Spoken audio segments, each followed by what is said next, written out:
Assalamualaikum warahmatullahi wabarakatuh. Apa kabar semua kawan-kawan? Dalam kesempatan ini saya ingin membahas tentang satu isu yang menarik sejak zaman klasik sampai dengan sekarang, yaitu hubungan antara industrial, ya. Bagaimana hubungan antara pemilik modal dan juga dengan para pekerja. Kalau kita mengambil pandangan klasik Barat misalkan ya, ada satu pemikir dari Marx and Engels, itu memang seolah-olah ada satu hubungan yang negatif antara pemilik modal atau kalangan borjuis dengan kelas pekerja, yaitu kaum proletar. Ya, pemilik modal tentunya akan banyak berpikir bagaimana caranya memanfaatkan potensi sumber daya buruh secara maksimal, dan untuk mendapatkan keuntungan maka buruh dieksploitasi dengan sedemikian maksimal dan dengan upah yang relatif terbatas. Maka muncul sebuah pertentangan kelas. Jadi sejarah pertentangan kelas itu memang dimulai dari sebuah yang namanya materialisme, ya. Bagaimana memanfaatkan atau mendapatkan, ya, sejumlah uang sebagai target dari pemilik modal. Dan di sisi lain juga sama sebenarnya, buruh pun juga memiliki harapan yang besar untuk mendapatkan uang atau upah dari hasil bekerja. Bagaimana Islam itu menengahi?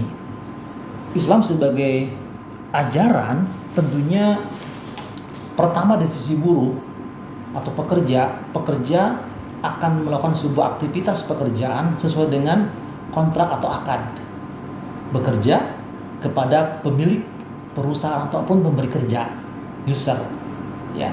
Dengan segala kemampuan, buruh atau pekerja maksimal berkreasi untuk menghasilkan barang dan jasa, dan nanti si pemberi kerja atau user memberikan upah yang sepadan.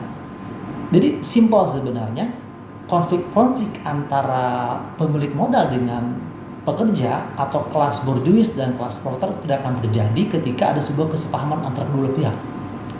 Pihak pemberi kerja memberikan sejumlah kontrak kerja dan si pekerja menyelesaikan semua urusannya dengan penuh amanah dan profesional. Dan konflik, apapun alasannya, itu akan tereliminir atau tereduksi atau dapat dikurangi ketika masing-masing pihak, yaitu orang yang bekerja dan orang yang memberikan pekerjaan, sama-sama memegang janji atau amanat atas akad itu, akad kontrak kerja. Nah, bahkan ada sebuah hadis yang sangat populer di kalangan Islam, itu tunaikanlah upah sebelum keringatnya kering. Jadi ini hari ini memberikan sebuah pelajaran, ketika pekerja sudah menunaikan, ya, pekerjaannya, jangan tunda-tunda, segera tunaikan, ya, segera penuhi. Dan pemberian upah yang layak, ya, dengan penuh perhatian dan peningkatan mutu SDM itu sebenarnya akan menjadi sebuah investasi buat korporasi ataupun lembaga pemberi kerja. Karena dengan demikian kemampuan yang meningkat dari para pekerja ataupun labor, maka sebenarnya akan meningkatkan produktivitas kerja yang nanti akan berdampak pada peningkatan pendapatan. Sekali lagi, eliminasi ataupun mengurangi atau mereduksi konflik itu hanya dapat dengan satu catatan penting: masing-masing memegang teguh amanat dari kontrak yang sudah ada. Jika ada sebuah penyelisihan, maka tentu akan terus sebuah permasalahan yang sangat terus berjenjang dan terus menerus. Demikian saja, semoga bermanfaat. Wassalamualaikum warahmatullahi wabarakatuh.